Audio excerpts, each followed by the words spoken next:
My name is Cecilia Moss, a retired Sergeant First Class of the United States Army. I have lived my entire life by a code of honor, wearing medals that were paid for in blood, sweat, and sacrifice. I thought I knew what a battlefield looked like. But this morning, at the funeral of my father-in-law, a decorated Marine colonel, my honor was stripped away in front of everyone I know.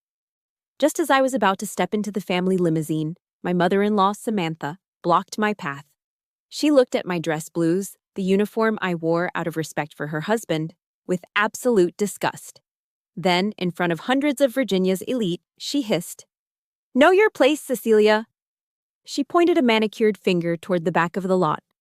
"Don't taint this family's image with that coarse soldier attire. You look ridiculous. Go walk with the help." But the knife twisted deeper. My husband of 23 years just stood there. He adjusted his silk tie and looked away, pretending he didn't even know me. I stepped back, just as I was ordered. But they made a fatal mistake. They don't know that right here, inside the breast pocket of my jacket, resting against my heart, lies a secret order from the dead man they are burying. A weapon that will turn these elites into homeless beggars before the day is done. Leave a comment saying, "Justice," if you believe dignity is worth more than a bank account. Hit that subscribe button right now to witness how an old soldier teaches this family a lesson about their true place in this world. The November wind in Virginia has a way of cutting right through you, finding the spaces between your ribs and settling there. It was whipping through the church courtyard today, carrying dead red oak leaves across the gray stone path. But the chill in the air was nothing compared to the frost radiating from the people surrounding me. I stood there, spine rigid, chin up, a pillar of steel in a sea of soft cashmere and Italian wool. I wasn't wearing black. I was wearing my army dress blues. The dark blue coat was pressed to perfection. The light blue trousers with the gold stripe ran straight down to my shined shoes. On my left chest, my rack of ribbons and medals caught the weak autumn sunlight. This wasn't a fashion statement. It was an order. My father-in-law, Andrew, had gripped my hand on his deathbed and whispered, "Send me off like a soldier, Cecilia, not like a rich man."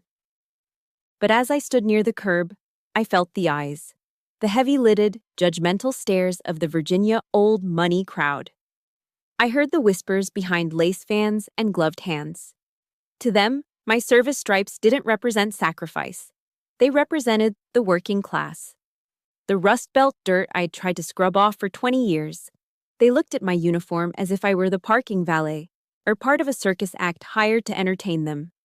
A sleek, black Cadillac Escalade rolled up to the curb, its tires crunching softly on the gravel. This was the lead car, the family car. The rear door opened and Samantha Morrison stepped out. She didn't just exit a vehicle, she made an arrival. At 75, she was still a terrifying force of nature, draped in black furs that probably cost more than my entire military pension. A driver rushed to steady her elbow, but she shook him off. She adjusted her wide-brimmed hat, her eyes scanning the crowd until they locked onto me. I took a step forward, intending to join my family, to join my husband. "Stop right there." Samantha's voice wasn't loud, but it possessed a razor-sharp frequency that cut through the murmur of the crowd. She marched toward me, the diamonds on her fingers flashing. She stopped inches from my face, invading my personal space, her perfume overpowering the scent of the fallen leaves. "Know your place, Cecilia," she hissed. The words were low, venomous, meant only for me and the humiliatingly large circle of bystanders. She flicked her hand toward my chest, her finger hovering over my medals as if they were stains. "What on earth were you thinking? Showing up in this costume? You look like a doorman." My jaw tightened, my molars grinding together.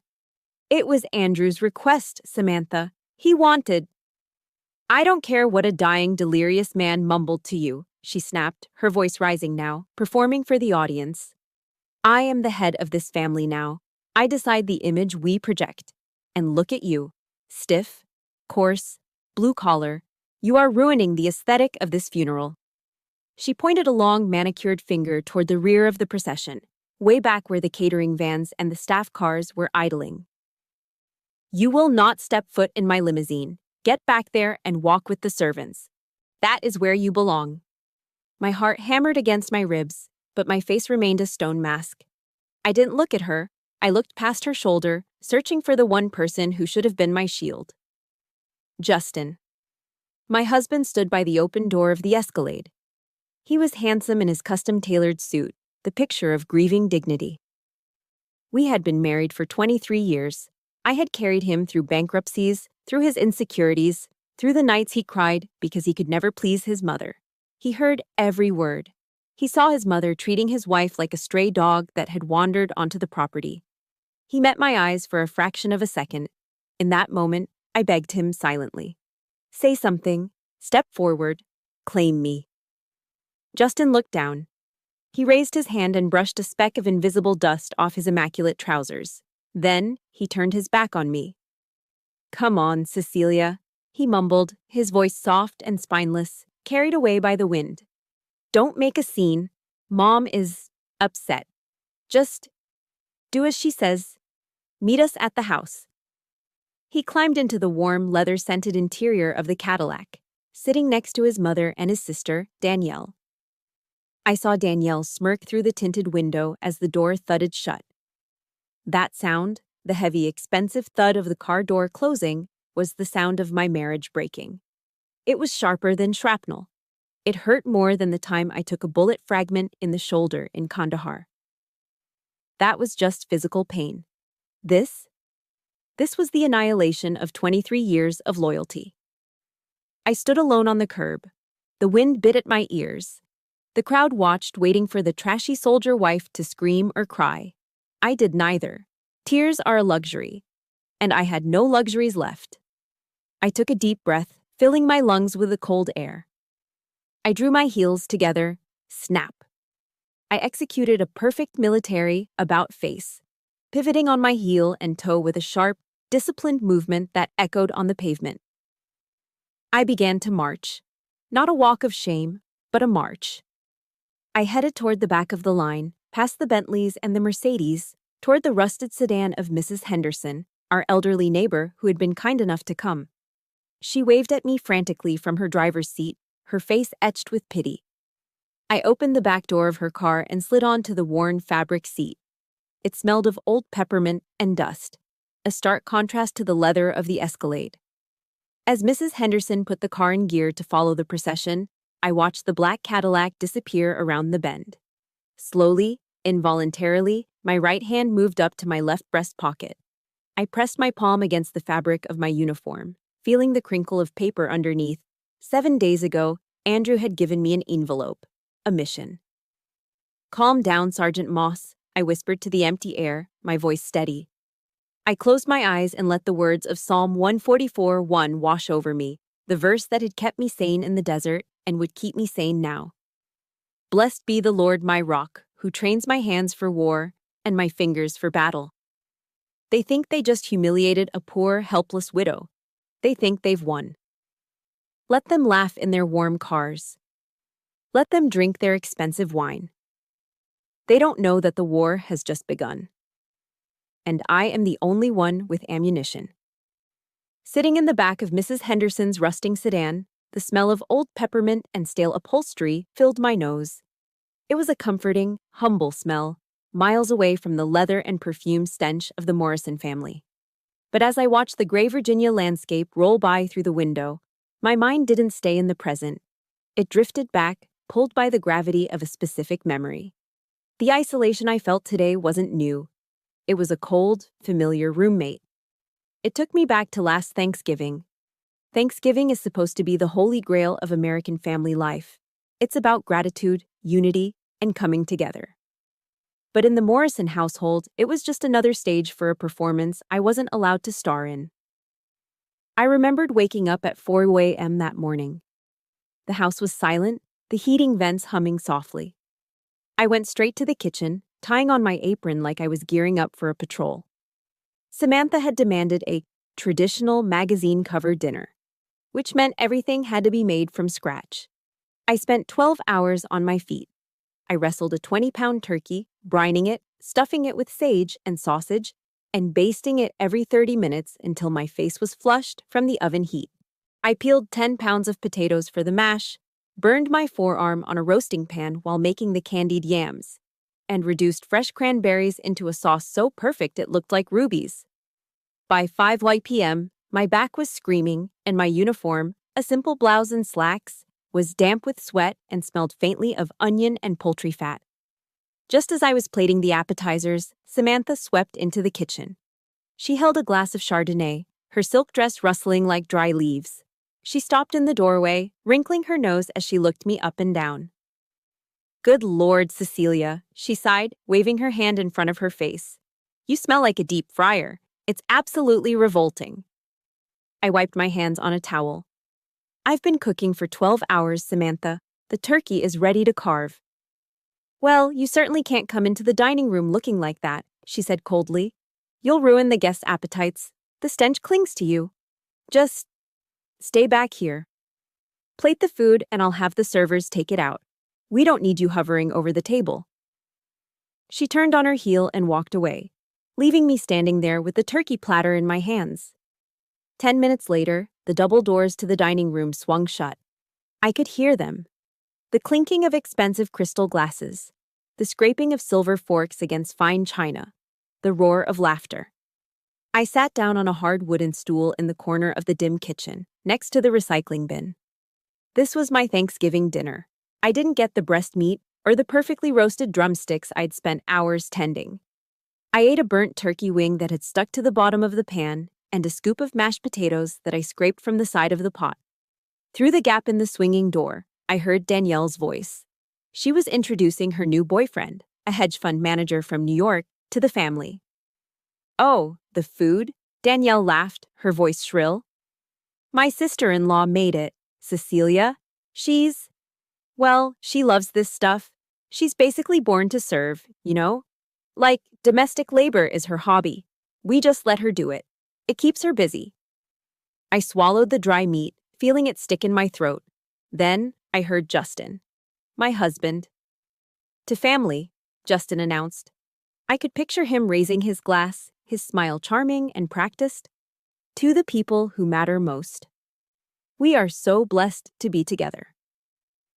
He didn't mention me. He didn't wonder where I was. He was toasting to a happy family while his wife ate trash scraps 5 feet away in the dark. I put my fork down. I didn't cry. Soldiers don't cry when they take friendly fire. They just assess the damage. But the hollowness in my chest was expanding, threatening to swallow me whole. Suddenly, the kitchen door creaked open. I straightened up, expecting a server coming for more wine. But it was Andrew. My father-in-law hobbled into the room, leaning heavily on his cane. He looked frail, his tuxedo hanging loosely on his frame, ravaged by the cancer that was already eating his bones. In his trembling hands, he held a pristine white porcelain plate. He didn't say a word at first. He limped over to my corner, pulled up a plastic chair, and sat down opposite me. He placed the plate on the prep table between us. It was piled high with the best cuts of white meat, a generous mound of stuffing, and a slice of warm pumpkin pie. "I'm sorry, Cecilia," he wheezed, his voice rough and wet. "I'm an old man. I don't have the energy to fight her anymore. She makes a scene if I speak up." He looked at my hands. My hands are not soft. They have calluses from holding an M4 carbine and burn marks from his oven. He reached out and covered my rough hand with his paper-thin, cold one. "You cooked this meal," he whispered. "You are the one who feeds this family, not just with food, with your spirit." He looked toward the dining room door, where the laughter was getting louder, more raucous. His eyes darkened with a mixture of shame and anger. "You are my true daughter, Cecilia. Not that girl out there who only comes home when she needs a check signed. If it weren't for you, this house would have collapsed years ago." I looked at this dying Marine, this man who had once commanded battalions but was now a prisoner in his own home. A lump formed in my throat, hot and painful. "Why do you stay, Cecilia?" he asked softly, answering the question I asked myself every day. "I know it's not for Justin. He's lost his way." "I stay for you, Colonel," I said, my voice barely a whisper. He squeezed my hand, his grip surprisingly strong for a dying man. Don't leave me with these vultures, Cecilia. Promise me. They are waiting for me to die so they can pick the meat off my bones. You're the only shield I have left. If you have ever felt unappreciated by the people you sacrifice the most for, or if you believe respect should be earned, please hit that like button right now. And I want to hear from you. Type respect in the comments below if you believe that family is about how you treat people, not just bloodlines. Let's show this family what real loyalty looks like. I made that promise to him in the dim light of the kitchen, amidst the smell of dish soap and leftover gravy. I promised I wouldn't leave. They used me as a maid. They treated me like an ATM to pay off Mark's credit cards, but I took it all. I took every bullet for Andrew. But now, he was gone. The man I protected was in a casket. And as the car turned toward the hospital where he spent his final days, I realized something terrifying. The promise to protect him had expired the moment his heart stopped. Now, a new mission had begun. And God help them, because the shield was gone. Only the sword remained. 3 months before the funeral, the war wasn't being fought in a courtroom or a driveway. It was being fought in room 402 of the Walter Reed National Military Medical Center. My father-in-law's bone cancer had metastasized. The doctors gave him until winter. The prognosis was brutal, swift, and agonizing. And just like that, the Morrison family vanished, leaving me to hold the line alone. I took unpaid leave from my job at the logistics firm. I packed a duffel bag and moved into the hospital.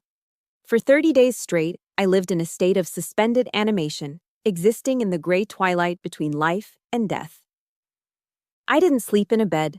I slept on a hard, vinyl reclining chair that smelled of industrial disinfectant and other people's grief. My diet consisted of stale ham and cheese sandwiches from the vending machine down the hall and lukewarm coffee that tasted like battery acid. I showered in the sink of the public restroom, scrubbing myself with paper towels and liquid hand soap, trying to wash away the smell of sickness that seemed to seep into my pores. The reality of dying isn't like the movies.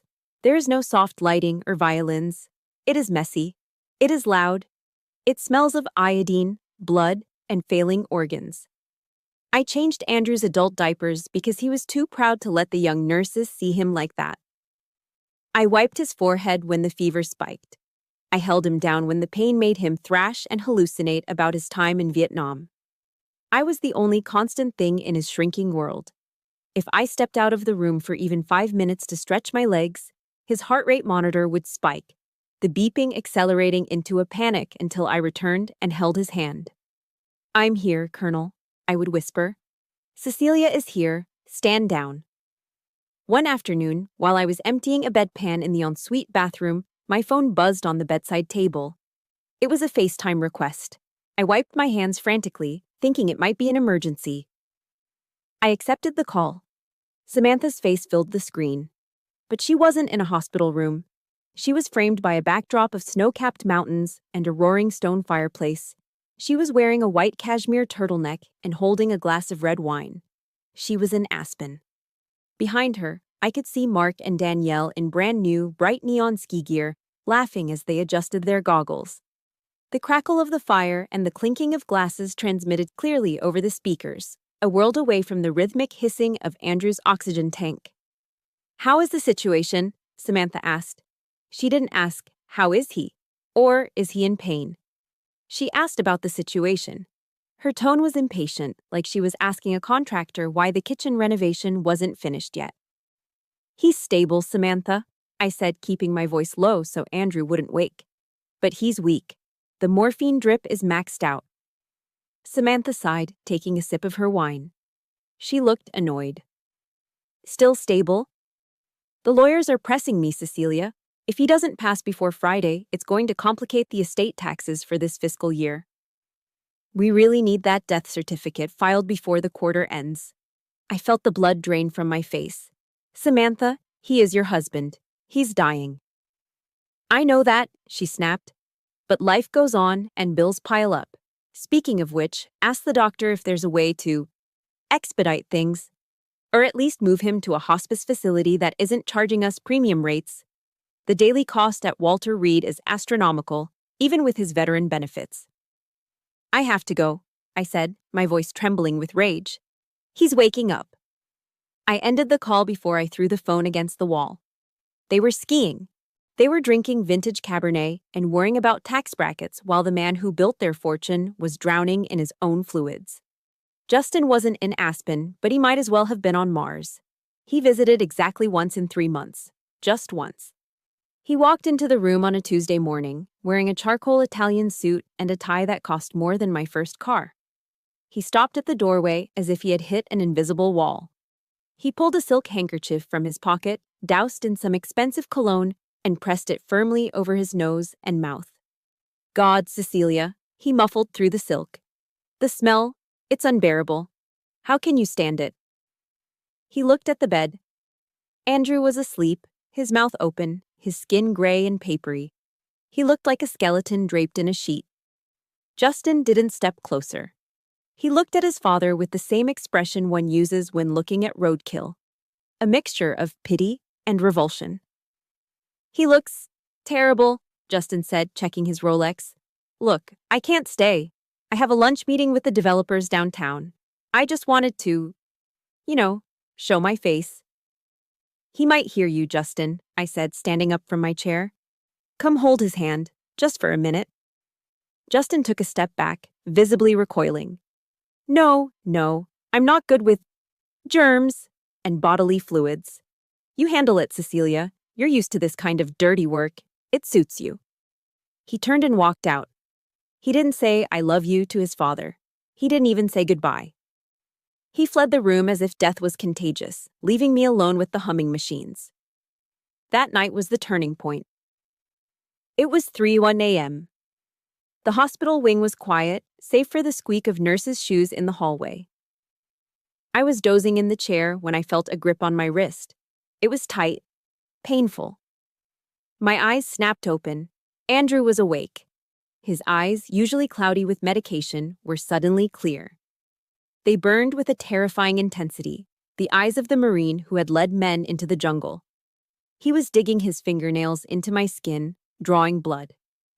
Cecilia, he rasped. His voice sounded like grinding stones. I'm here, Dad. I'm here.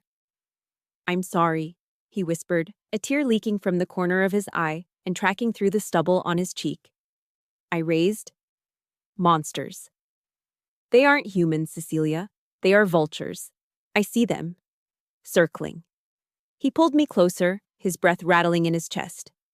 Don't let them pick me clean. Do not let them destroy you. I won't, I promised, stroking his hand. He shook his head violently. No, listening is not enough. You need to fight. He stared straight into my soul, his grip tightening one last time. I have prepared the ammunition for you, Sergeant Moss. I hid it well. When I am gone, you shoot.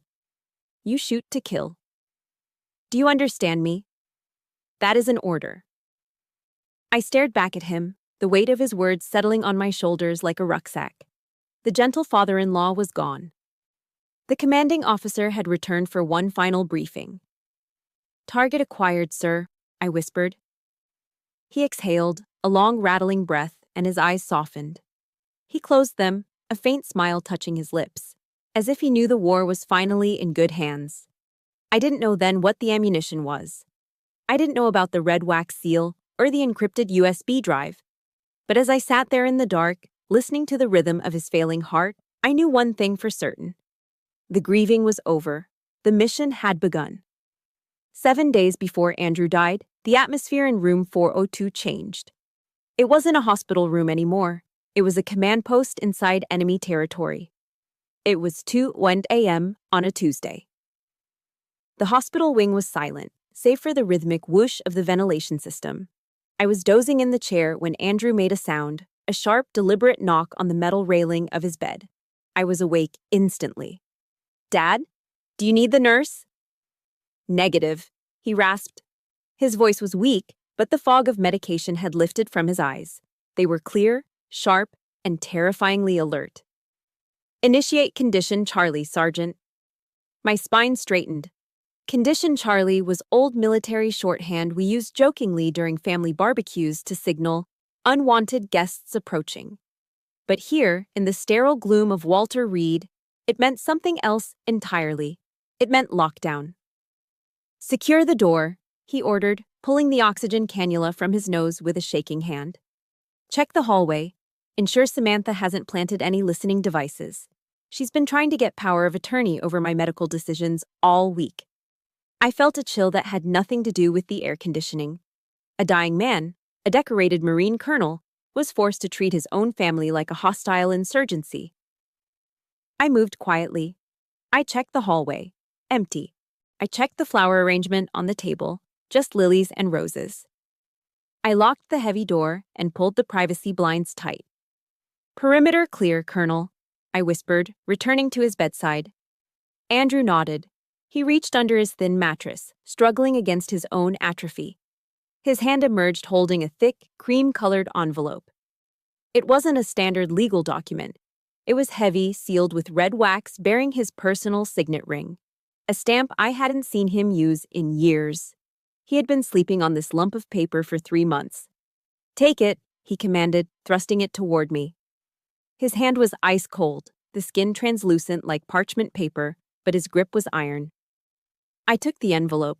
It felt heavy, like it was filled with lead rather than paper. "This isn't just a will, Cecilia," he wheezed, blood flecking his lips. "This is an indictment. I hired a private investigator 2 years ago, an old friend from the JAG Corps who specializes in fraud." He pointed a trembling finger at the envelope. "It's all in there. Mark didn't just have bad luck with his startups. He's been embezzling from the construction firm to pay for high-end escorts and gambling debts in Atlantic City. And Samantha, my dear wife, she sold the confidential bidding specs for the Potomac Bridge project to our competitors. She traded my legacy for cash to buy jewelry." My stomach turned. I knew they were greedy, but corporate espionage and embezzlement were federal crimes. "That's just the financial rot," Andrew said, his voice dropping to a grave whisper. He reached under the mattress again. This time, he pulled out a small silver object. A USB drive. But not the kind you buy at an office supply store. This was encased in metal, ruggedized, with a keypad for encryption. "Military grade." "This," he said, pressing it into my palm, "is the smoking gun. It is the evidence of why I am dying faster than the doctors predicted." I froze. I looked at the USB, then at his gaunt face. "What are you saying, Dad?" Andrew smiled, but there was no humor in it. It was a grim baring of teeth. "They switched my meds, Cecilia, 3 weeks ago. I saw Mark fiddling with the IV bag when the nurse was out. They replaced my pain management drip with high-dose digoxin." I gasped, nearly dropping the drive. "Digoxin? That's heart medication. In high doses, it causes cardiac arrest," he finished. "It mimics natural heart failure. It leaves the system quickly. They aren't waiting for the cancer, Cecilia. They are impatient. They want the payout before the fiscal year ends." "We have to call the police," I hissed, standing up. "Right now. I'll get the doctors to run a talk screen." "Sit down," Andrew barked.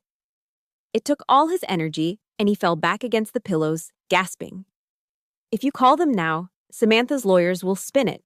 They'll say I'm delirious, hallucinating from the brain tumors. They'll destroy the evidence before the cops even get a warrant.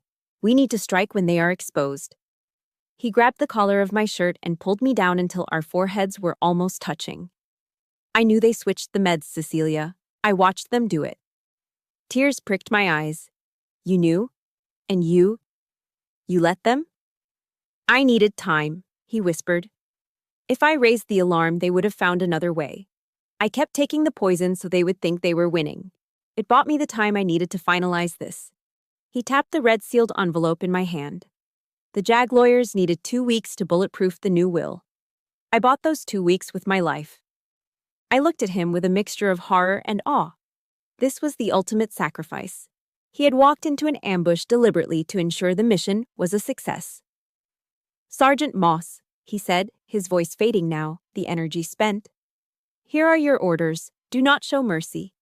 When they think they have won, when they are celebrating on my grave, you pull the trigger. You bury them." I took the envelope and the USB drive. My hands were shaking, but I forced them to be steady. I unbuttoned my left breast pocket, the pocket closest to my heart, and slid the items inside. I buttoned it shut. I stood up, heels together, back straight. I raised my hand in a slow, crisp salute.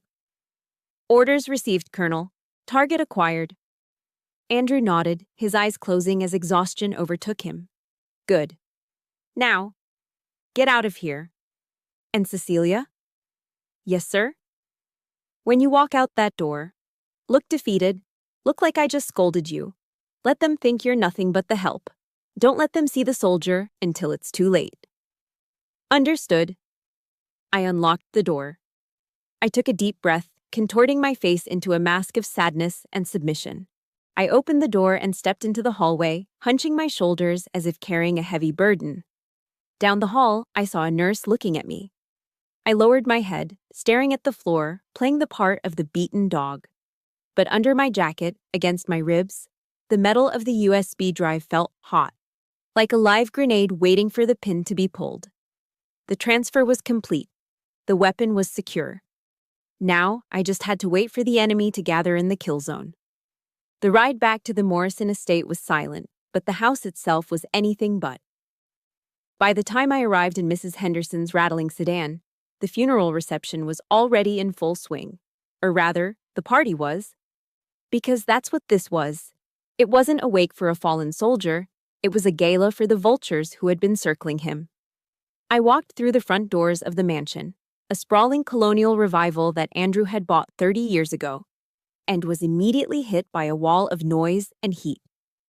The air inside was thick, suffocatingly warm, and heavy with the scent of decadence. Samantha had spared no expense, using money that technically wasn't hers yet. She had hired a 5-star catering team from Charleston. The smell was intoxicating and nauseating all at once. The rich, earthy aroma of truffle oil, the savory, heavy scent of beef Wellington pastry, and the sharp tang of expensive cheese. Servers in white jackets wove through the crowd with silver trays, pouring Chateau Margaux vintage red wine as if it were tap water. Smooth jazz played from a live quartet in the corner, the saxophone mourning nothing, just providing background noise for conversations about stock portfolios, yacht club memberships, and upcoming winter vacations. No one was talking about Andrew. No one was sharing stories about his bravery in Vietnam or his kindness as a father. They were celebrating the vacancy of the throne. I stood in the corner of the grand living room, pressing my back against the cool plaster wall. I was still in my dress blues. I felt ridiculous, a rigid blue stain in a room full of flowing black silk and Italian wool. But worse than the humiliation was the physical sensation washing over me. I hadn't eaten in 24 hours. Between the stress of the hospital, the funeral preparations, and the shock of the morning, I had missed 3 meals. I have mild hypoglycemia. It's usually manageable, but right now my body was crashing. Cold sweat trickled down my spine, soaking the back of my uniform shirt. Black spots danced in my peripheral vision. My hands, resting by my sides, were trembling uncontrollably. My stomach cramped, a hollow, twisting pain that bent me double. I looked at the plush velvet sofa a few feet away. I wanted nothing more than to sit down for just a minute to stop the room from spinning. But as I took a step toward it, I remembered Samantha's order from 10 minutes ago. She had intercepted me at the door, blocking my entry with a flute of champagne in her hand. "Don't you dare sit on the furniture in that filth," she had sneered, gesturing at my uniform, which had gathered a bit of dust from the wind outside. "I just had the upholstery steam cleaned. Stand in the corner if you must stay inside. Don't ruin my aesthetic." So, I stood. I stood at attention while my blood sugar plummeted and the room swayed like the deck of a ship. A server walked past me, carrying a silver tray.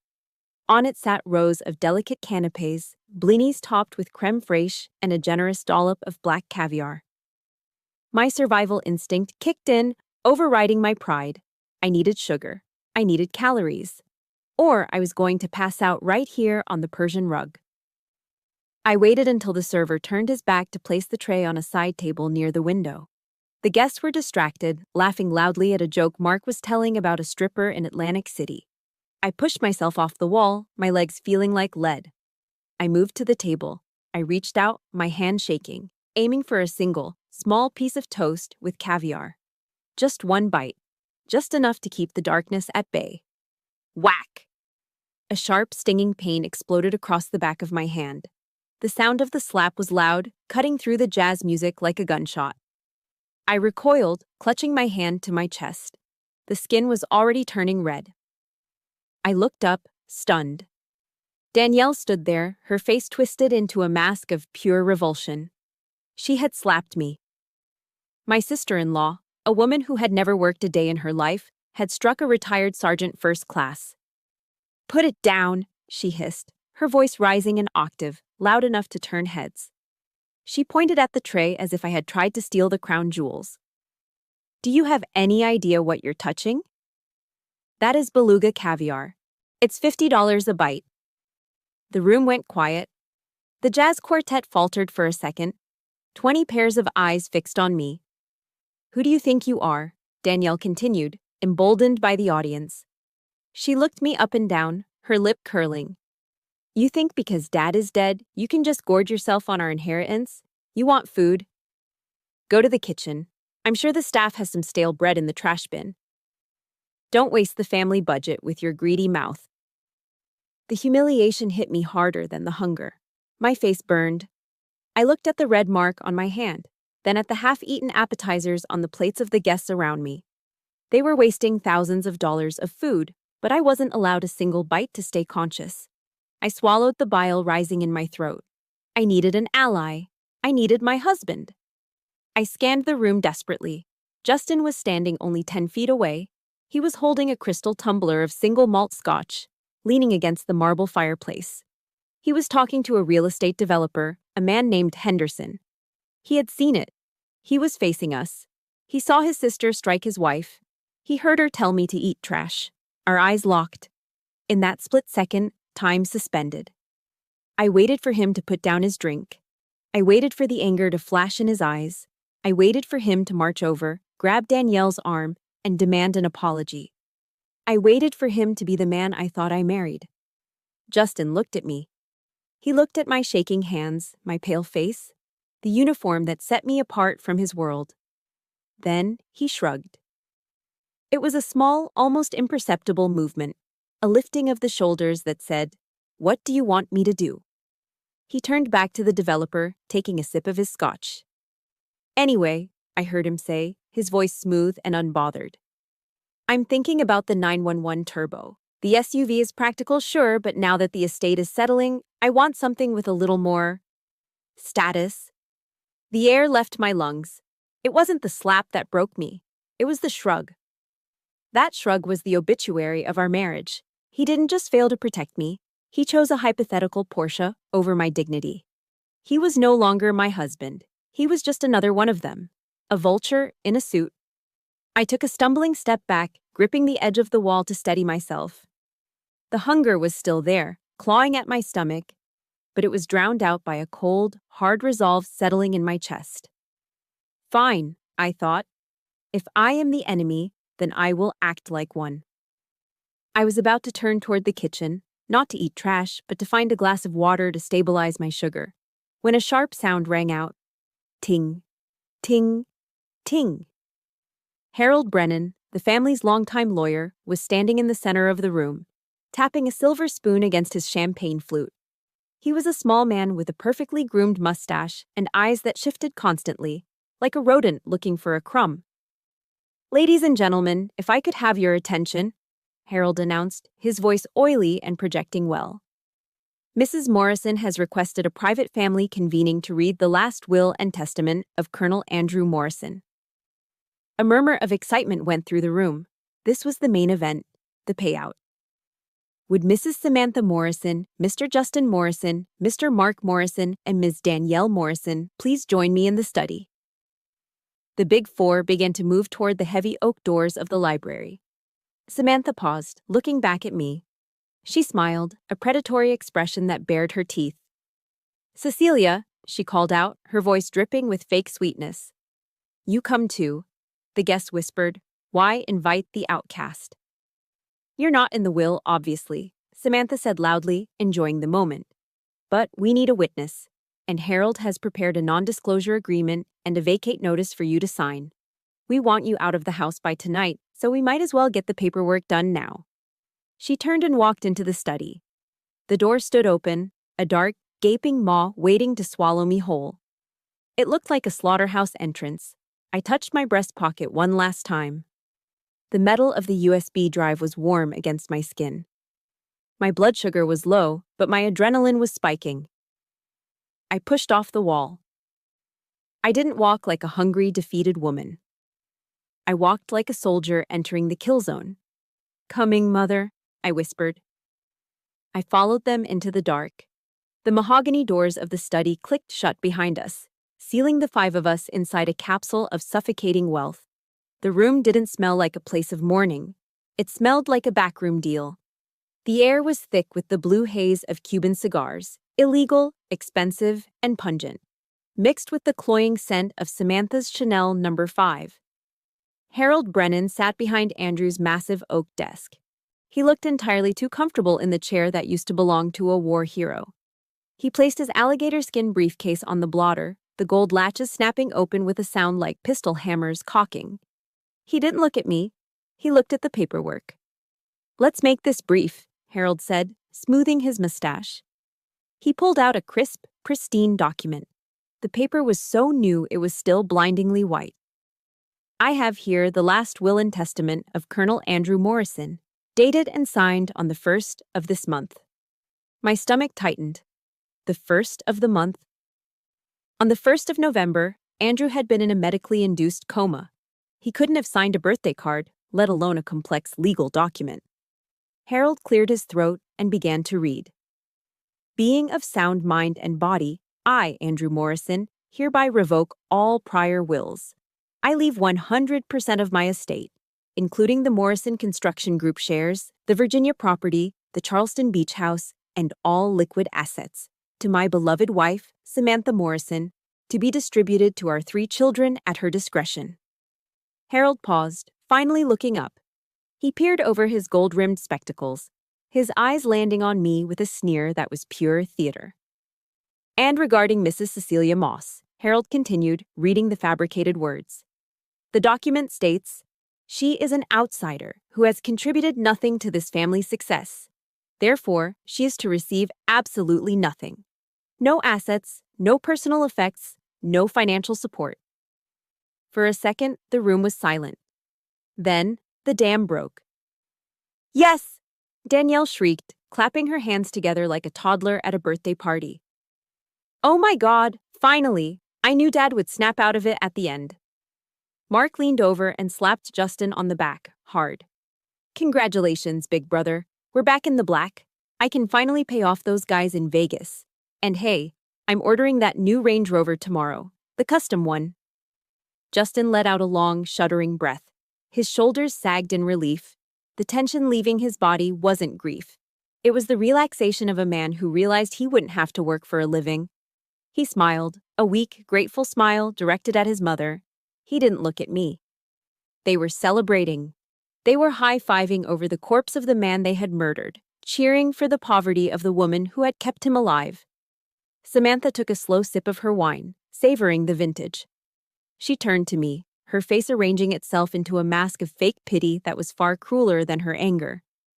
"You see, Cecilia," she purred. "Blood always tells. In the end, Andrew knew who his real family was.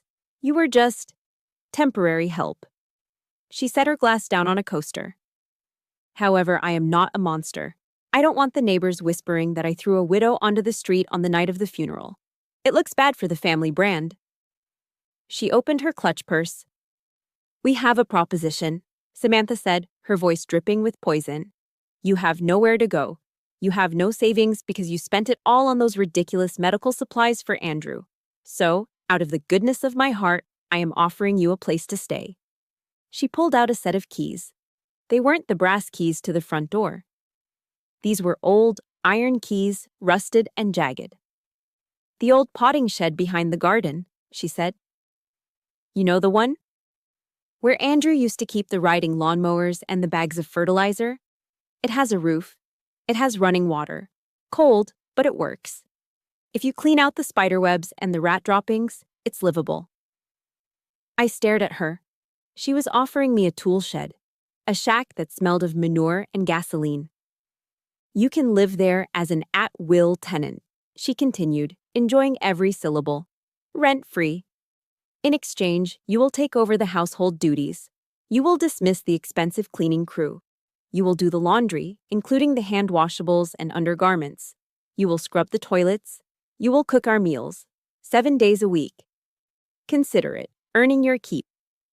She held the keys out, dangling them over the polished hardwood floor. Well, she asked, do you want a roof over your head, or do you want to sleep under a bridge? She didn't hand them to me. She opened her fingers. Clatter. The heavy keys hit the floor with a harsh, metallic sound. They landed right at the toe of my polished military shoe. Pick them up, Samantha ordered. That is the last mercy this family will ever show you. The silence in the room stretched, tight as a piano wire. Mark snickered. Danielle watched with wide, excited eyes, waiting for my submission. I looked at Justin. This was it, the final test. My husband stood there, looking at the keys on the floor. He looked at his mother, then at me. His eyes were wide, pleading. He nodded slightly toward the ground. Just pick them up, Cecilia, his eyes begged. Just do it. Don't make waves. If you scrub the toilets, I can still buy my Porsche. If you live in the shed, we can still be near each other. He wanted a slave, not a wife. Something inside me, something hot and molten that had been bubbling for 23 years, finally solidified into cold, hard steel. If you would rather sleep in the rain with your dignity than live in a mansion on your knees, hit that like button right now. And I want you to leave a comment below with the word dignity. Let's show these people that self-respect is not for sale. I didn't bend my knee. I didn't crouch. I took a step forward. My heel came down. Crunch. Right next to the keys. I stepped over them. I stepped over their offer, over their mercy, over the last shred of my marriage. I walked straight past Samantha, who flinched as if I were about to strike her. I walked past Justin, who was shrinking into the background like the coward he was. I marched directly to the desk. I planted my hands on the leather surface and leaned in, my face inches from Harold's. The lawyer recoiled, the smell of his expensive cologne overpowered by the sheer intensity of my presence. Lawyer Brennan, I said. My voice wasn't loud. It was a low rumble, resonating from the chest, the voice of a non-commissioned officer addressing a subordinate who had just made a fatal error. You are a civilian lawyer, so you might think you're smart, I said, locking eyes with him. But you just made a tactical error. I pointed at the pristine white document in his hands. You just read a fraudulent document into the record, I stated clearly. Andrew Morrison was in a medically induced coma on November 1st. I have the hospital logs to prove it. You have just committed federal evidence tampering, conspiracy to commit fraud, and grand larceny. Harold's mouth opened, but no sound came out. His face turned the color of ash. And guess what? I reached into my breast pocket. I didn't come alone. I ripped the red wax-sealed envelope from my uniform. The sound of tearing paper was the loudest thing in the room. Let me show you what a real will looks like. For a split second, the room was silent. Then it erupted into laughter. It wasn't nervous laughter. It was the deep, belly-shaking laughter of people who believe they are untouchable. Mark threw his head back, exhaling a cloud of cigar smoke directly into my face. You've lost your mind, Cecilia, Mark sneered, flicking ash onto the carpet. Federal evidence tampering? What are you, a lawyer now? You're just a glorified cook who watches too many crime shows. Get out of here before I have security throw you out. Samantha shook her head, looking at me with pity. Poor thing. Grief has made her delusional. Harold, ignore her. I didn't respond. I didn't blink. My hand moved to my breast pocket. In one fluid motion, I withdrew the thick, cream-colored envelope. I raised it high, letting the light catch the heavy, dark red wax seal stamped with the eagle of the Judge Advocate General's Corps. I slammed it down onto the desk. Thud. The sound was heavy, solid, and final. It sounded like a gavel striking a block. Harold jumped, dropping his expensive Mont Blanc pen. It rolled across the desk and fell to the floor, but he didn't reach for it. His eyes were glued to the red seal. "I am not a lawyer," I said, my voice cutting through their laughter like a knife through silk. "I am the sole beneficiary named in this document. This is a military testament, drafted by a colonel of the JAG Corps, notarized by the Department of Defense, and filed in federal records." I leaned in, staring straight at Samantha. "This document supersedes your little civilian piece of paper. In a federal court, yours is just a napkin." Harold reached out, his hand trembling, trying to snatch the envelope. I said, snatching it back with reflexes honed in combat zones. "You don't get to touch this, Harold. You've already proven you can't be trusted with paper." I reached into the pocket again. "But don't worry, I have something else for you to look at." I pulled out the silver, military-grade USB drive. It glinted coldly under the chandelier light. "You all think Andrew was senile," I said, walking over to the laptop sitting on the side table, the one Harold was using to project his fraudulent spreadsheet onto the massive 80-inch television mounted on the wall. "You think he didn't know what was happening in his own house?" "What are you doing?" Samantha demanded, her voice rising in panic. "Don't you dare touch that computer." "Cecilia, stop it," Justin pleaded weakly. "You're embarrassing yourself." I ignored them. I plugged the drive into the USB port. The screen flickered. "You thought the room was private," I said, my fingers flying across the trackpad. "But Andrew was a soldier. He knew that in war, intelligence is everything." I hit the enter key. The spreadsheet vanished from the giant screen. The room plunged into a different kind of light, the grainy, high-contrast black and white of a covert security camera. The timestamp in the corner read, October 28th, 11:42 p.m., 2 weeks ago. The audio crackled to life, loud and undeniable, filling the acoustic space of the study.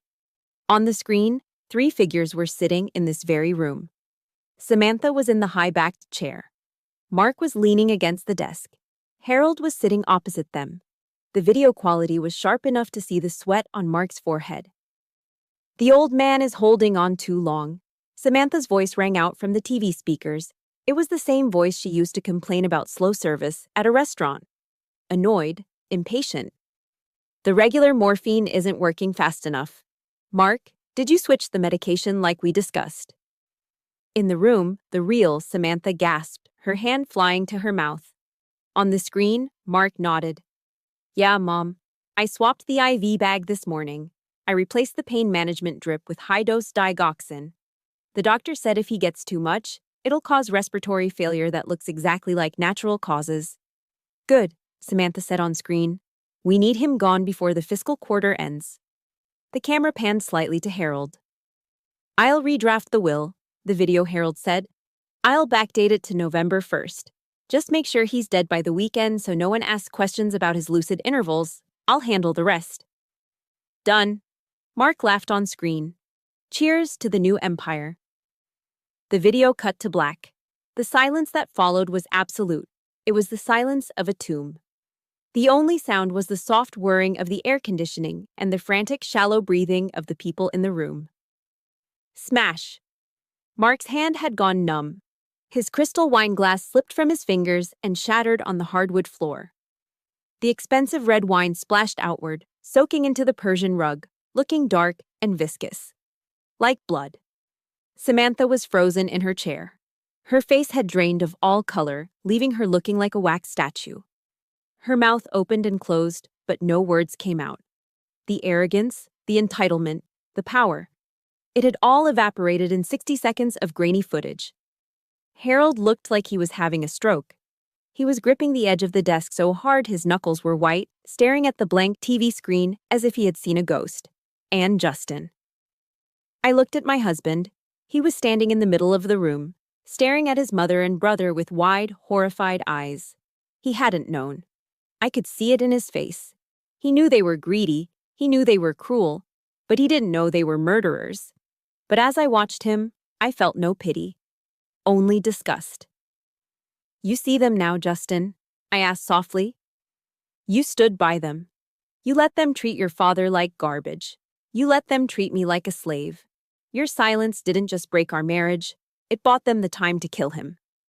Justin looked at me, tears streaming down his face. He opened his mouth to speak, to apologize, to beg, but I cut him off. I pulled the USB drive out of the laptop and held it up. It caught the light like a holy relic. This isn't a civil dispute anymore, I announced, my voice booming with the authority of a sergeant on the drill field. This isn't about who gets the beach house or the cars. This is evidence item number 1. I checked my watch. I sent a digital copy of this file to the sheriff's department and the district attorney's office exactly 1 hour ago. They are currently en route. No, Samantha whispered, finally finding her voice. It was a broken, jagged sound. No, you didn't. You wouldn't destroy the family. The family? I laughed, a harsh, dry sound. Samantha, you destroyed this family the moment you decided a tax break was worth more than your husband's life. I pointed at the door, where the faint sound of sirens began to wail in the distance, growing louder with every second. You wanted to know my place? I asked, looking at the terrified group before me. My place is the witness stand. Your place is a federal prison cell. Prepare for extraction, I whispered to myself. Hostiles neutralized. The sirens were getting louder, wailing like banshees in the distance, but inside the study, the denial was just as deafening. Samantha was the first to snap out of the paralysis. She stood up, her hands shaking violently as she smoothed her disheveled hair. She took a deep breath, trying to summon the imperious matriarch who had ruled Virginia society for 40 years. It's a fake, she shrieked, her voice cracking. She pointed a trembling finger at the television screen, which had gone black. That video is a deep fake. Technology can do anything these days. You manipulated it, Cecilia. You forced a confused, dying old man to say those things under duress. She turned to Harold, her eyes wide and manic.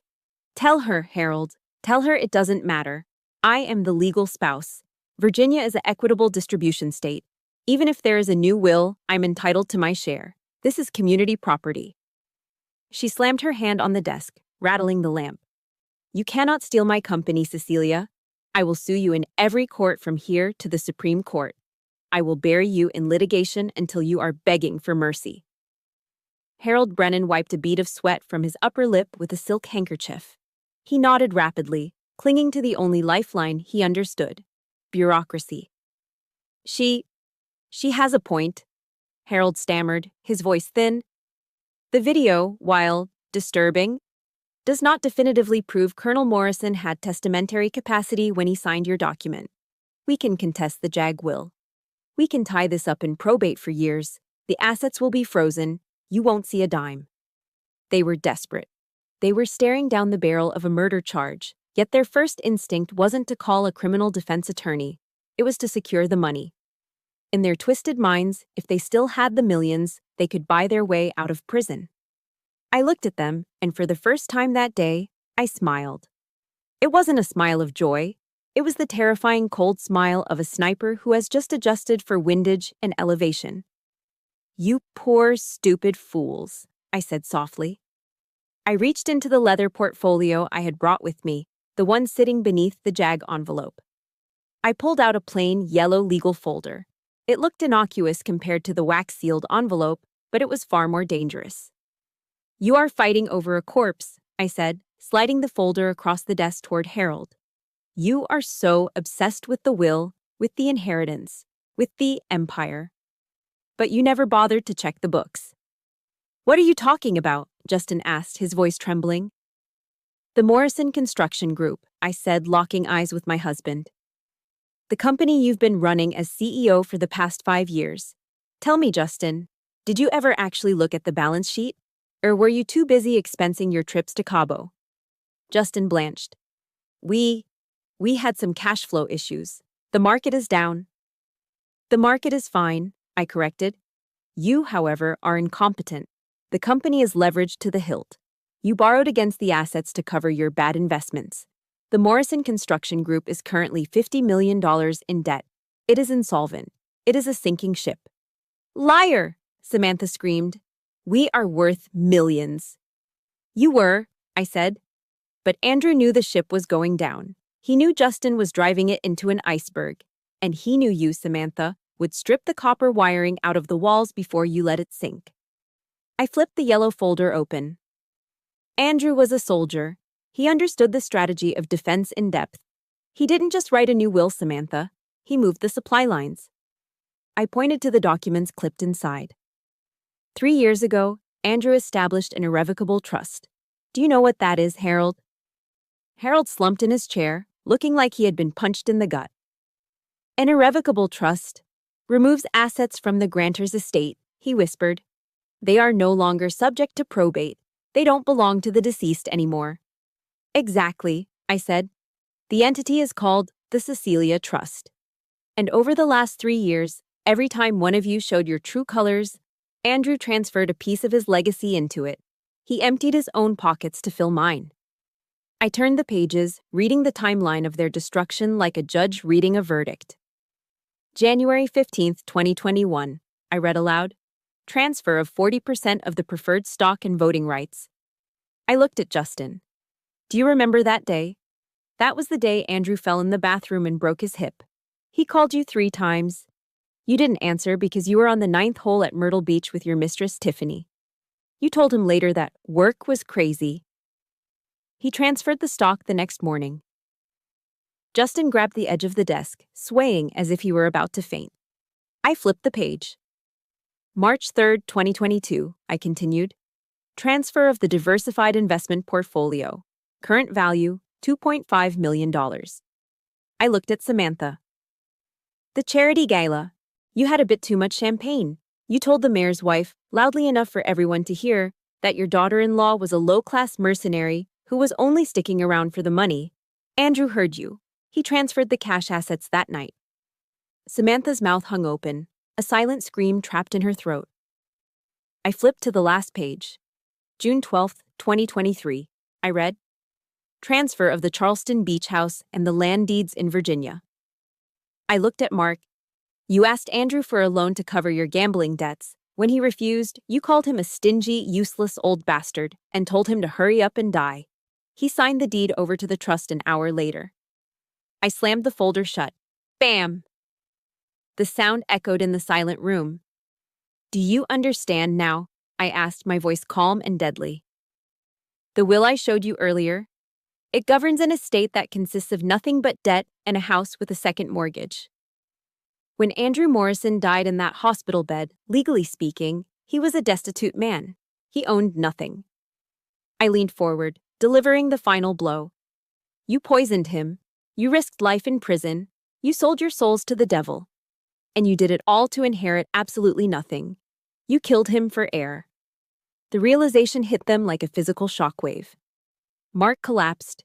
He didn't just sit down. His legs gave out, and he slid to the floor, burying his face in his hands, letting out a guttural, animalistic howl of despair. Samantha stared at the wall, her eyes unfocused. The logic of her world, where money solved everything, had shattered. She wasn't just a criminal. She was broke. She was a destitute widow facing a murder charge with no funds to hire a dream team defense. Justin looked at me, his face pale and wet with tears. Cecilia, you have it all? The house? The money? I do, I said, picking up the folder. And unlike you, I know exactly what to do with it. Outside, the sirens stopped. Heavy boots were pounding on the front porch. The flashing blue and red lights danced through the window curtains, painting the terrified faces of the Morrison family in the colors of the American justice system. Game over, I whispered. The sound of the front door being breached was not a knock. It was an explosion. Crash! The heavy oak double doors, which had barred the poor from entering the Morrison estate for decades, splintered inward under the force of a battering ram. The noise reverberated through the house like a thunderclap, instantly drowning out Samantha's screams of denial. Police! Search warrant! Everybody down! A tactical team swarmed into the study, their boots heavy on the hardwood floors, their weapons drawn and leveled. The peaceful, stuffy atmosphere of the library was shattered by the chaotic, adrenaline-fueled energy of a raid. Leading the charge was Detective Frank Morrison, no relation to my husband's family, just a happy coincidence of fate. He was a man I had spoken to an hour ago, a man who respected evidence more than net worth. Harold Brennan, Samantha Morrison, Mark Morrison. Detective Morrison bellowed, his voice filling the room. You are under arrest for conspiracy to commit first-degree murder, insurance fraud, and evidence tampering. Harold, the weasel lawyer, reacted first. Panic overrode his logic. He scrambled backward, knocking over his expensive leather chair, and bolted toward the French doors leading to the garden. He didn't make it 3 steps. A uniformed officer tackled him with the force of a linebacker. Harold hit the floor hard, thud, his glasses flying off, his face pressed into the Persian rug he had been standing on so arrogantly just moments before. Stop resisting, the officer shouted, wrenching Harold's arms behind his back. The metallic click, click, click of the handcuffs was the sweetest music I had ever heard. Samantha was backed into the corner, clutching her pearls as if they could protect her from the law. Don't you touch me, she screeched as a female officer approached her. Do you know who I am? I am Mrs. Andrew Morrison. I had lunch with the senator last week. I will have your badge for this. You can tell that to the judge, ma'am, the officer said impassively. She grabbed Samantha's wrists that had never known a day of hard labor, and snapped the cold steel cuffs onto them. You have the right to remain silent. The officer began reciting the Miranda warning, her voice monotonous and professional. Anything you say can and will be used against you in a court of law. Samantha struggled, her eyes wild, looking for someone, anyone, to save her. But there was no one. Her money was gone. Her status was a myth. She was just a suspect in a homicide. As the officers began to haul them out, I stepped forward. I wasn't done yet. Mark was being led past me, weeping openly. Snot was running down his nose, ruining his silk shirt. He looked like a terrified child. Officer, a moment, please, I said. The officer paused. Mark looked up at me, his eyes red and swollen. Cecilia, please, help me. I didn't mean to. Mom made me do it. I reached into my pocket and pulled out a folded piece of paper. It wasn't a tissue. Mark, I said, my voice steady. Do you recognize this? He squinted at it through his tears. It was a promissory note. A dirty, crumpled IOU signed in a back room in Las Vegas. The loan sharks you borrowed $500,000 from? I asked. They were threatening to break your legs last month. Andrew found out. He bought the debt to keep you safe. Mark's eyes went wide with a flicker of hope. Dad paid it. Dad bought the note, I corrected him. He didn't forgive the debt. He became the lender. I leaned in close, so only he could hear. And since I am the sole beneficiary of his estate, I am now your creditor. And unlike your father, I don't have a soft spot for you. I tucked the paper into his handcuffed hands. I've already filed the paperwork to repossess your Porsche and foreclose on your condo downtown. The repo men will be there tomorrow morning at 8 a.m. Good luck making new friends in prison when you can't buy them drinks. Mark's knees buckled. He let out a sob of pure despair as the officer dragged him toward the door. He was going to prison, and he would come out to absolutely nothing. I turned my attention to the corner of the room. Danielle was standing there, shaking like a leaf. She hadn't been arrested yet. She wasn't in the video. She hadn't been part of the murder plot, just a beneficiary of the cruelty. She was hugging herself, trying to make herself invisible. I didn't do anything, she stammered as I approached her. You can't touch me. I wasn't on the tape. No, you weren't, I agreed. You're not going to jail, Danielle. You just have to live in this town. I tossed a stack of glossy 4x6 photographs onto the side table next to her. They fanned out like a deck of cards.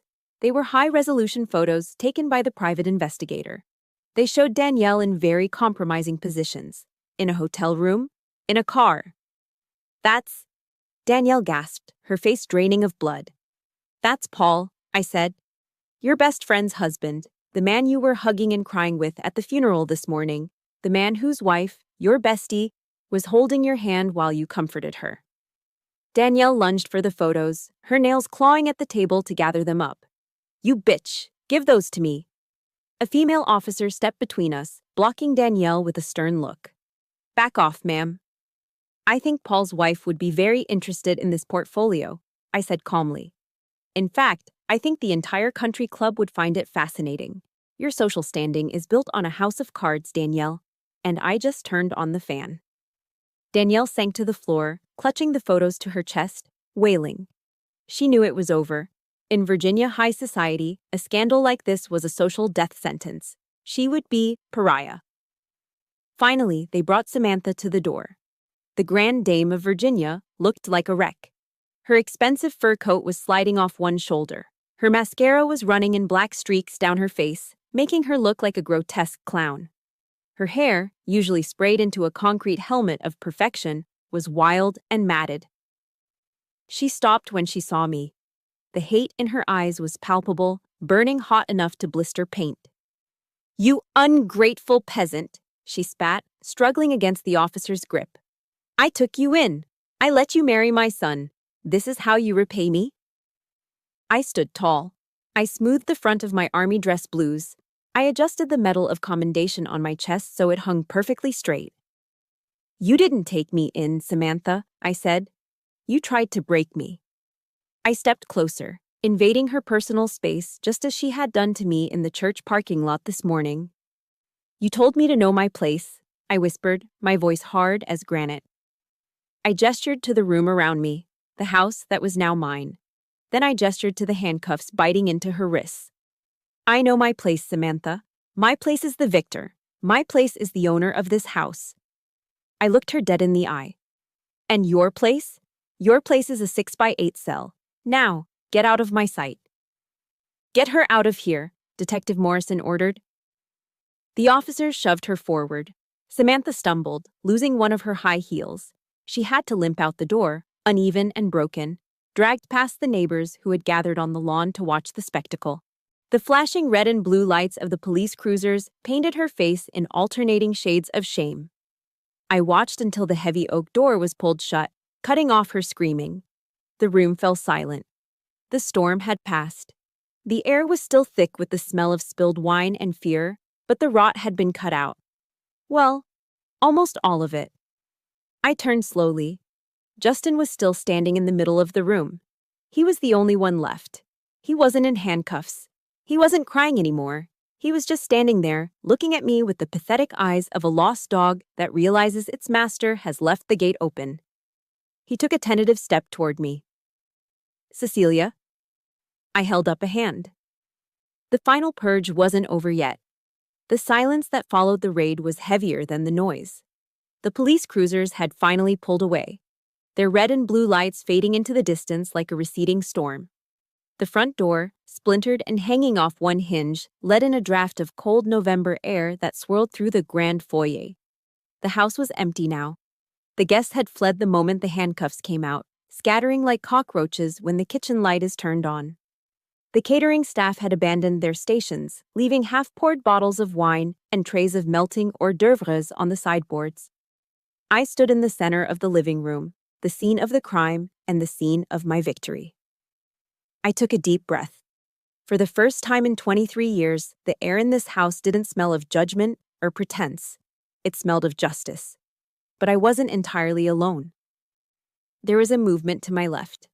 Justin emerged from the shadows of the hallway. He looked like a ghost. His custom-tailored suit was rumpled, his tie loosened, his face pale and slack. He looked around the wrecked room, then at the empty driveway where his mother and brother had been hauled away. And finally, his eyes landed on me. He didn't look angry. He looked terrified. He looked like a child who had lost his parent in a supermarket. He rushed toward me, stumbling over a fallen chair. He threw himself at my feet, his knees hitting the hardwood floor with a painful thud. "Cecilia," he choked out, his hands reaching for the hem of my army dress blues trousers. "Cecilia, please, you have to listen to me." I didn't move. I looked down at him, at the top of his perfectly styled hair, now disheveled. "I didn't know," he sobbed, gripping my pant leg. "I swear to God, Cecilia, I didn't know they were killing him. I thought we were just protecting the inheritance. I'm not a murderer. You know me. I'm weak. Mom, she always controlled everything. She manipulated me. He looked up, tears streaming down his face, ruining the expensive silk of his tie. We've been married for 23 years, Cece. You can't leave me. Not now. I have no one else. Mark is gone. Mom is gone. You're all I have left. His tears soaked into the fabric of my uniform. The uniform I'd ironed myself this morning. The uniform his mother had called a costume. I felt nothing. No pity, no love, no anger. Just a profound, clinical detachment. I took a step back, shaking my leg to dislodge his grip. It was the same motion one uses to shake off a leech that has attached itself in a swamp. "Get up, Justin," I said. My voice was calm, devoid of any warmth. "Don't disgrace the uniform. You are kneeling in front of a sergeant." He scrambled to his feet, wiping his nose, a flicker of hope in his eyes. So we can work this out? I can change, Cecilia. I can be the husband you need. I'll fire the staff. We can. Stop, I cut him off. I reached into my leather portfolio one last time. There was one document left. It wasn't in a wax-sealed envelope, and it wasn't on a USB drive. It was a standard legal filing, stapled and crisp. "In the military," I said, holding the document out to him, "we have a code. You never leave a fallen comrade behind. You cover their six. You bleed for them." I looked him dead in the eye. "This morning, in the church parking lot, I was under fire. Your mother and sister were attacking my honor, my service, and my dignity. And you stood there." Justin flinched. "You didn't just stand there," I continued. "You dusted off your pants. You looked away. You prioritized your comfort over my existence. That silence, Justin, was the loudest betrayal of my life." I slapped the papers against his chest. He grabbed them reflexively. "What is this?" he whispered. "Divorce papers," I said. "Signed, notarized, and filed as of this morning. I prepared them the same day Andrew gave me the evidence." Justin stared at the papers, his mouth opening and closing. "Consider this your dishonorable discharge," I said, using the term reserved for the most shameful expulsion from service. "You have failed in your duties as a husband. You have been found wanting in character, loyalty, and courage. You are stripped of rank. You are stripped of benefits." "Cecilia, you can't." "I can," I said, and I have. "This house is mine now. The trust fund is mine. The company, what's left of it, is mine. You are trespassing." I pointed to the shattered front door. "Pack a bag. You have 10 minutes. After that, I'm calling the deputies back to remove an intruder." Justin looked at me, searching for any trace of the woman who used to cook his meals and iron his shirts. But that woman was gone. She had died in the kitchen last Thanksgiving. Standing in her place was a soldier who had just won a war. He slumped. The fight went out of him. He turned and walked toward the stairs, his posture hunched, a broken man walking into a future of mediocrity and debt. I didn't watch him go. I turned my back on him. I walked into the dining room. The long mahogany table was littered with half-empty wine glasses and crumpled linen napkins. At the far end stood the head of the table, a massive, high-backed chair with carved armrests. For 30 years, only Andrew sat there. When he got sick, Samantha claimed it. It was the seat of power, the seat of the commander. I walked over to it. I pulled it out.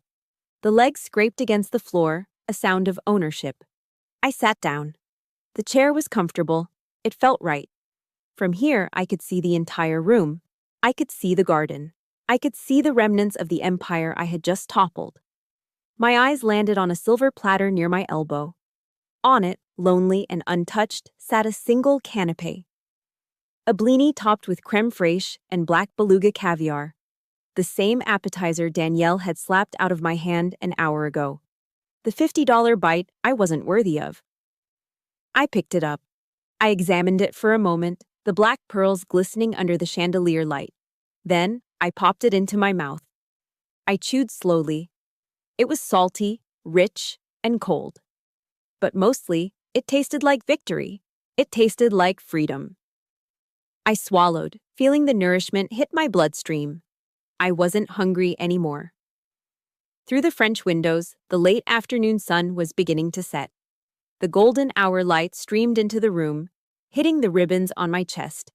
The Army Commendation Medal, the Good Conduct Medal, the National Defense Service Medal. They gleamed like fire. Beyond the glass, in the center of the garden, the American flag on Andrew's flagpole was snapping in the crisp November wind. It was flying high and proud. I reached for a bottle of Chateau Margaux that had been left on the table. I poured a glass, the dark red liquid swirling into the crystal goblet. I raised the glass toward the window, toward the garden, toward the sky where I knew an old Marine was watching. "You see that, Dad?" I whispered to the empty room. I cleared the weeds. The perimeter is secure. I took a sip of the wine. It was smooth, complex, and deeply satisfying. A sense of peace settled over me, warmer than the alcohol. I wasn't the unwanted daughter-in-law. I wasn't the betrayed wife. I was Cecilia Moss, homeowner, survivor, commander of my own life. I set the glass down. I smoothed my uniform one last time, resting my hands on the arms of the big chair. "Mission accomplished," I said into the silence. "Dismissed." My story wasn't just about revenge. It was about the high cost of dignity. For 23 years, I thought that keeping the peace meant swallowing my pride. I thought that if I sacrificed enough, they would eventually love me. But Andrew taught me the most valuable lesson of all. You cannot save people who are determined to destroy you. And you should never set yourself on fire just to keep ungrateful people warm. If you are currently in a situation where your kindness is being mistaken for weakness, remember this: you teach people how to treat you. Silence isn't always submission. Sometimes it is simply the time you spend reloading. Preparation is your armor, and self-respect is the only weapon you need. Don't wait for permission to save yourself. Issue the order today. Now, I want to turn the conversation over to you. Look at your own life right now. Are you sitting at the head of your own table, or are you shrinking in the corner, letting someone else dictate your worth?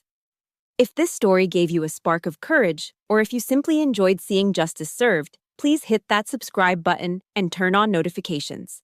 I have many more stories from the archives to share. And finally, I have a challenge for you. Go to the comments section and type one single word: Commander. Let it be a public promise to yourself that from this day forward, you are the only one in charge of your destiny. Thank you for listening, and stand tall.